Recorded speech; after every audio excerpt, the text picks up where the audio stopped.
السلام علیکم ورحمۃ اللہ وبرکاتہ۔ معزز سامعین، ہماری قربانی سے متعلق گفتگو چل رہی ہے۔ 30 مسئلے بیان ہو چکے، 31واں مسئلہ بیان کرنا ہے، اور وہ یہ ہے کہ شرعاً جن کی قربانی درست نہیں ہے، یعنی کن جانوروں کی قربانی درست نہیں ہو سکتی۔ فرمایا کہ جس جانور کی ناک کٹی ہو اس کی قربانی بھی درست نہیں ہے، نیز اسی طریقے سے جس جانور کی زبان کٹی ہوئی ہو، جس کی وجہ سے وہ چارہ وغیرہ نہ کھا سکے، تو اس کی قربانی بھی درست نہیں ہے۔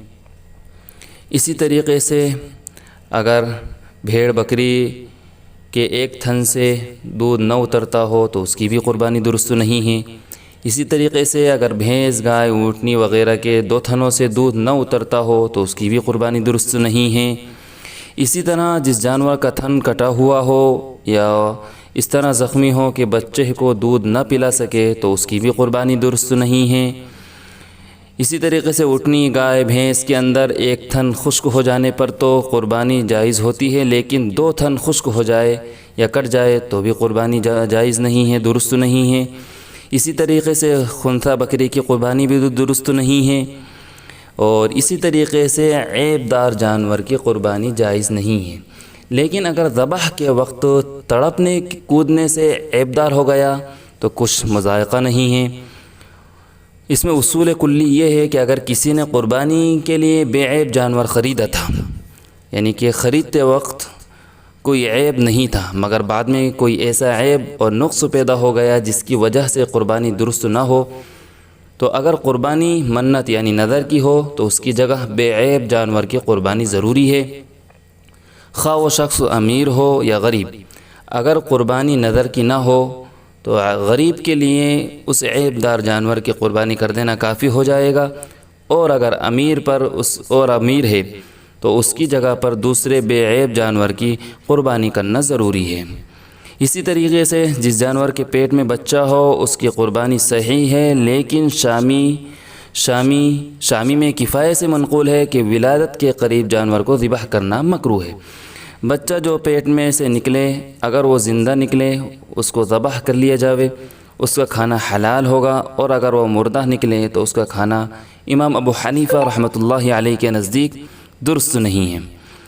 اسی طریقے سے جو جانور اندھا ہو یا کانا یعنی ایک آنکھ والا ہو، یا اس کی ایک آنکھ کی تہائی روشنی یا اس سے زیادہ جاتی رہے، یا ایک کان تہائی یا تہائی سے زیادہ کٹ گیا، یا تہائی دم یا تہائی سے زیادہ کٹ گئی، تو ایسے جانور کی قربانی بھی درست نہیں ہے۔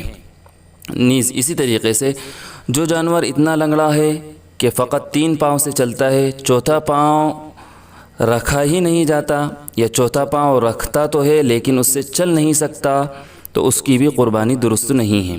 اور اگر چلتے وقت وہ پاؤں زمین پر ٹیک کر چلتا ہے اور چلنے میں اس سے سہارا لگاتا ہے لیکن لنگڑا کے چلتا ہے، تو اس کی قربانی درست ہے۔ اسی طریقے سے اتنا دبلا لاغر بالکل مریل جانور جس کی ہڈیوں میں گودا نہ رہا ہو، یا جو ذبح کرنے کی جگہ خود نہ جا سکتا ہو، اس کی قربانی بھی درست نہیں ہے۔ جس جانور کے دانت بالکل نہ ہو اس کی قربانی درست نہیں۔ اگر کچھ گر گئے لیکن جتنے گرے ہیں ان سے زیادہ باقی ہیں تو اس کی قربانی کرنا درست ہے۔ اسی طریقے سے جس جانور کی پیدائش ہی سے کان نہیں ہے اس کی بھی قربانی درست نہیں ہے، یا کان تو ہیں مگر کسی کان کا تہائی حصہ یا زیادہ کٹ گیا ہو تو اس کا بھی یہی حکم ہے۔ اور اگر پیدائش سے کان تو ہیں لیکن بالکل ذرا سے چھوٹے ہیں تو اس کی قربانی درست ہے۔ اسی طریقے سے جس جانور کی پیدائش سے سینگ نہیں، یا سینگ تو تھے مگر ٹوٹ گئے، اس کی قربانی درست ہے، البتہ اگر سینگ بالکل جڑ سے ٹوٹ گئے ہوں تو قربانی درست نہیں ہے۔ اسی طریقے سے جس جانور کے سینگ نہ ہوں یا ٹوٹ گئے ہوں، یا اوپر کا خول اتر گیا ہو، اس کی قربانی درست ہے، البتہ سینگ جڑ سے ٹوٹ گئے ہوں یا اکھڑ گئے ہوں اور چوٹ کا اثر دماغ تک پہنچ گیا ہو تو ایسے جانور کی قربانی کرنا درست نہیں ہے۔